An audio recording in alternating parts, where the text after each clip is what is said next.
We're at Canoelands in the Marramarra National Park, northwest of Sydney, for a fairly straightforward overnight hike. It's around 4 hours of walking, mostly fire trail, but with a steep scramble down to the Gentlemans Halt campground on the edge of the Hawkesbury River.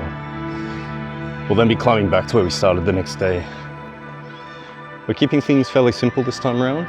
It's been difficult to get away recently, so this is just trying out a nearby campsite I've been meaning to explore for a while. It also gives me a chance to try out some new equipment. And in particular, and this is for the more nerdy people out there, I'm recording this in 10-bit log so we can get better color consistency across devices and more control in post-production. I'm sure you can already be the judge on how that turned out. Also, we're going to be exploring some philosophy along the way. On a previous hike, we spoke about Byung-Chul Han's ideas around achievement culture and burnout, where we discussed the impact of positive power on people's well-being and how it can become a trap of self-exploitation. One aspect of this we touched on was the impact of positive power on Han's conception of the other being that which is foreign, different, and external to the self. According to Han, positive power leads to the expulsion of the other by creating a society obsessed with positivity and performance, which leaves no room for difference. This is subtle. It doesn't overtly fight the other. Instead, it erases it by making it irrelevant or invisible. So, to that end, I've brought along another of Byung-Chul Han's books, The Expulsion of the Other. These are great little books packed full of ideas, making them perfect for hiking. This one even has a nice woodland scene on the cover. So we're going to use this trip to contemplate on the impact that this expulsion of the other has on us as individuals, but also as a society.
trail so far.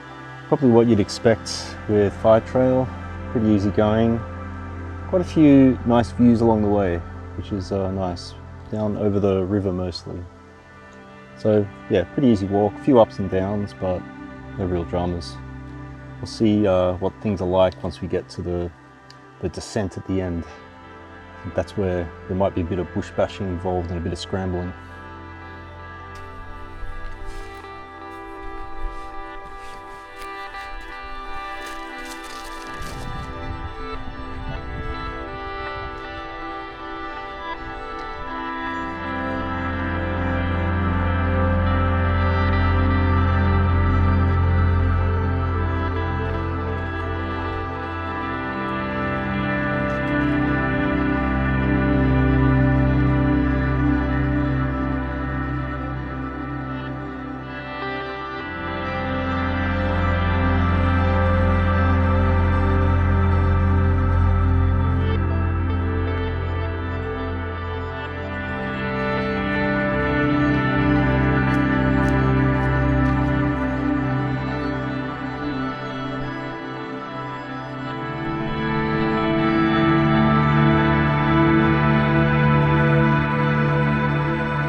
Is the turn off to the campground. Have a look at it.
Looks like there's a bit of a makeshift campground here at the top of the hill.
The time in which there was such a thing as the other is over. The other is a secret, the other is a temptation, the other is eros, the other is desire, the other is hell, and the other is pain disappear. The negativity of the other now gives way to the positivity of the same. This is how Byung-Chul Han begins his work, The Expulsion of the Other. And he goes on to talk about the terror of the same. The time to which Han is referring is today's achievement-oriented world, which we discussed on a previous hike with his book, The Burnout Society. Here, positive power has replaced the negative power of disciplinary society. This can-do culture, fueled by self-help books and personal growth mantras, encourages us to become our authentic selves. However, this same culture also suppresses the other. But why is that? The other is that which is foreign, different, and external from ourselves. And crucially, it is necessary for the formation of our own identity. However, the other is also a realm of mystery and negation, a force that resists the ego's grasp, demanding it to self-surrender if it is to be properly understood. The same, in comparison, is pure positivity, a reflection of the self that only serves to fortify the ego's reign. It offers no challenge, only affirmations. By banishing the other, our society becomes increasingly narcissistic. The ego, in its self-obsessed ways, shapes the other until it becomes a mere mirror, causing the eye to drown in its own image. This self-reinforcing loop is now playing out across all facets of contemporary life.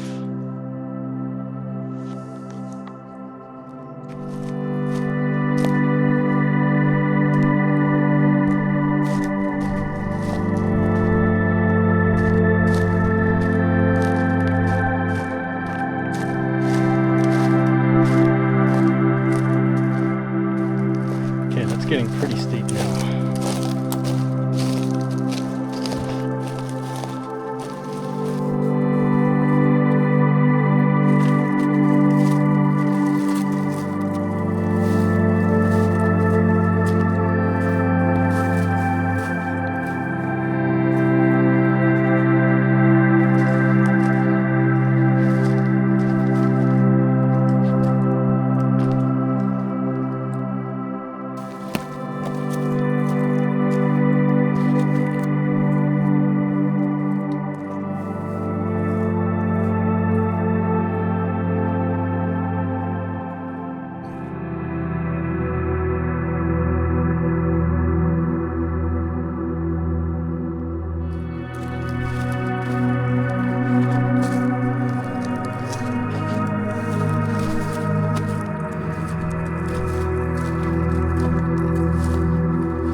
see a building up ahead. Looks like we're at the campground.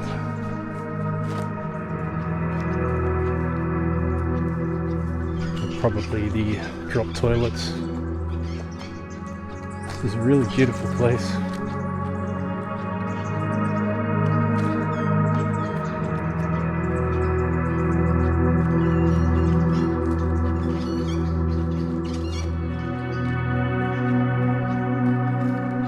So there are some other people here.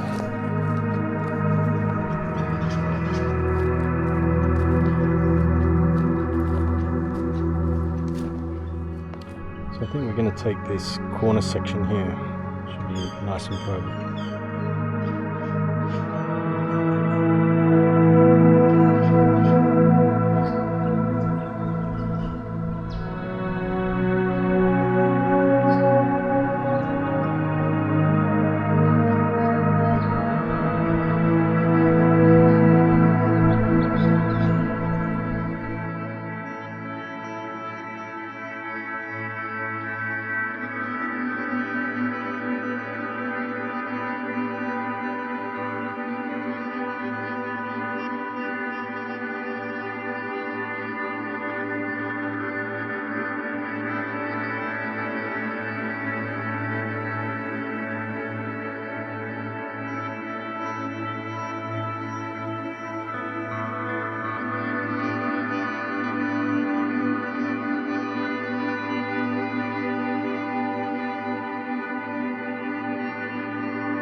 Han writes, "The terror of the same affects all areas of life today.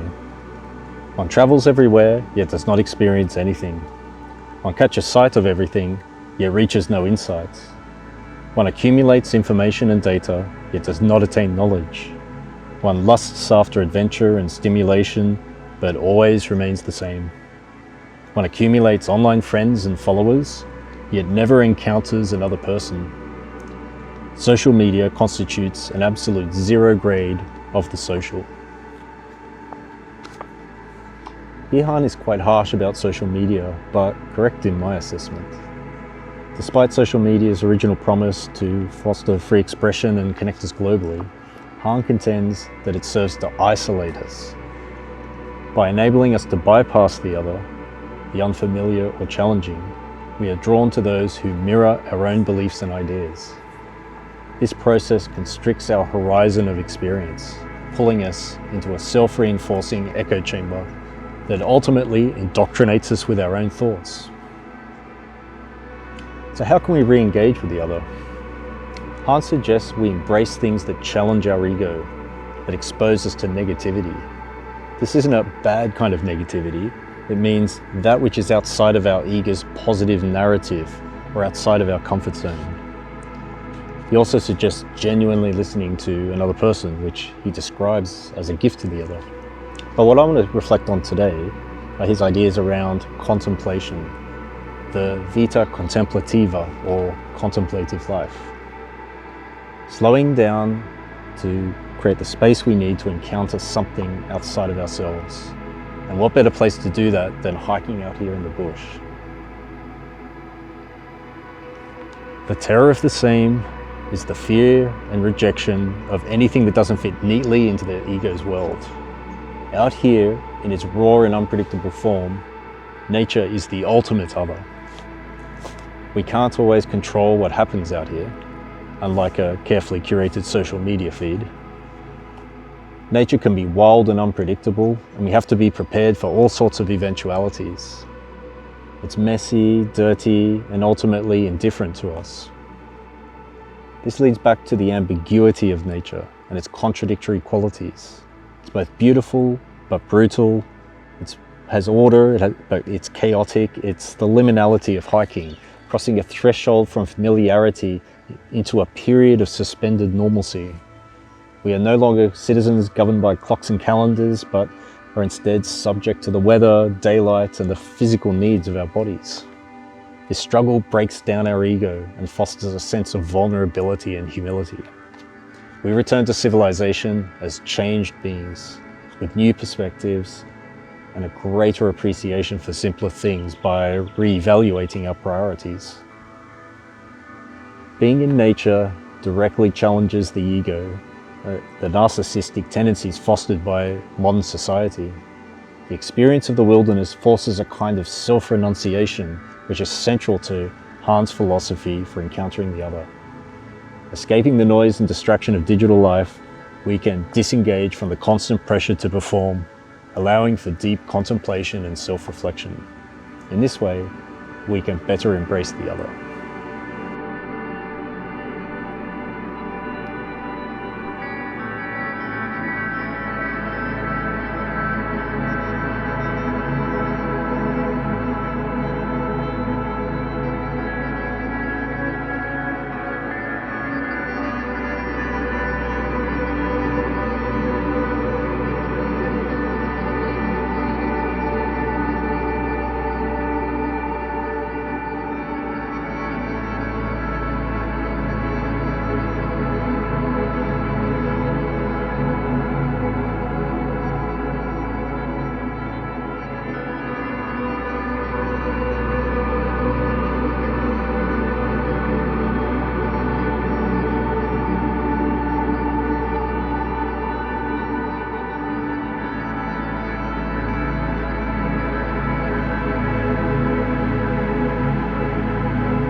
out this cave.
Liminality is literally Latin for threshold, the limen.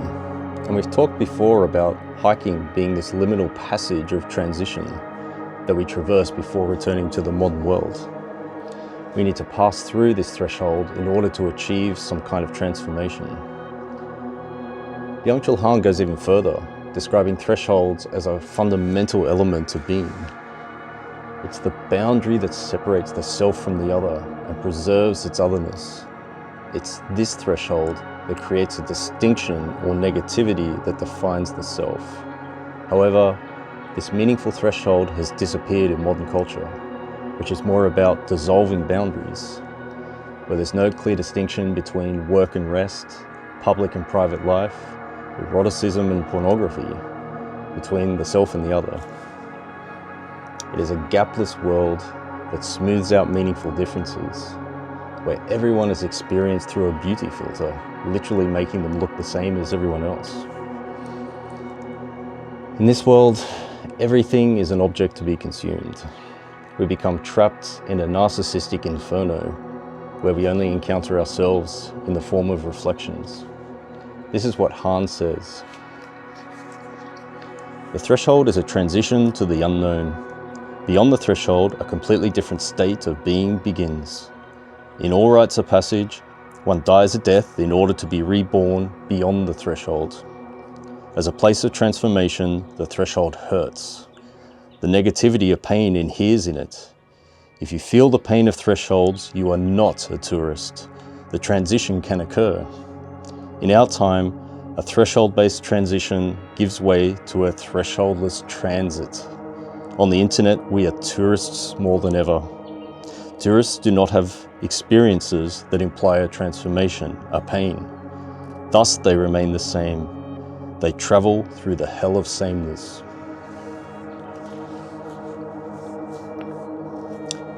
So, don't be a tourist when you're out hiking in nature. Engage with it. It may be hard, painful even. However, I've always found it's these trips that we struggle through hardship, often soaked, aching and completely exhausted, that we find the greatest reward. But even more important are the cognitive barriers that we must traverse to achieve this transformation, to encounter the other and the unknown and negativity associated with it. Don't just swipe it away because the alternative is existing in this hell of sameness.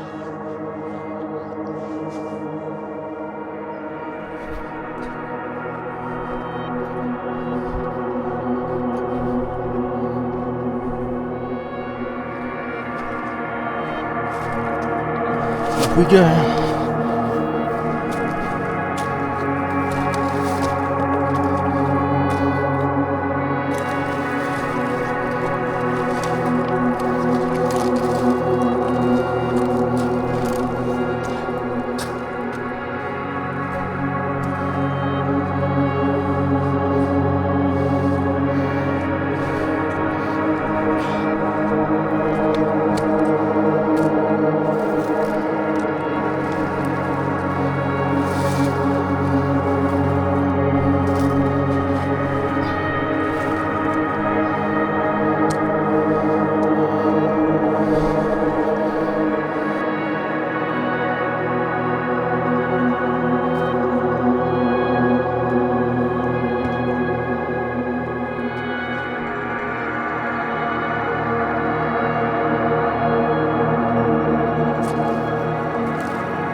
Alright, and we're back at the fire trail.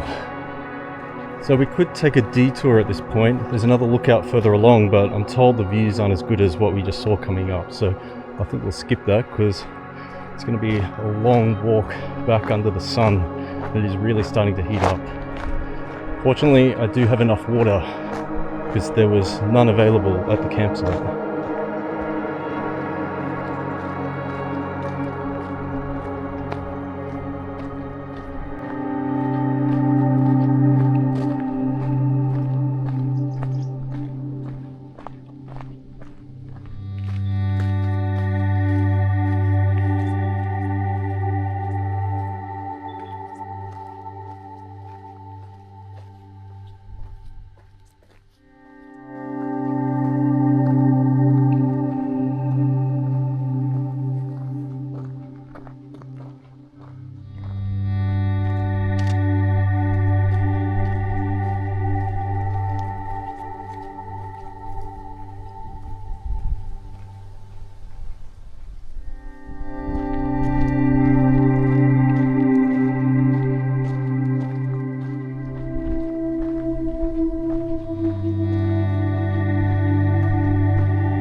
So here are some reflections on the hike. We talked about Byung-Chul Han's ideas around the other. We thought about how hiking out in the bush is a way of engaging with the other. Out here, we're at the mercy of nature. We can't bend it to our will. It's an externality, a challenge that shapes us and forms who we are through our interaction with it. We also talked about thresholds, something that we need to pass through in order to achieve a transformation. Yet, the modern world tends to smooth out our experience, keeping everything the same. Hiking is different. Being out in nature is passing through a threshold. This is something we've talked about before. It's a liminal phase that we pass through before returning back to the modern world changed.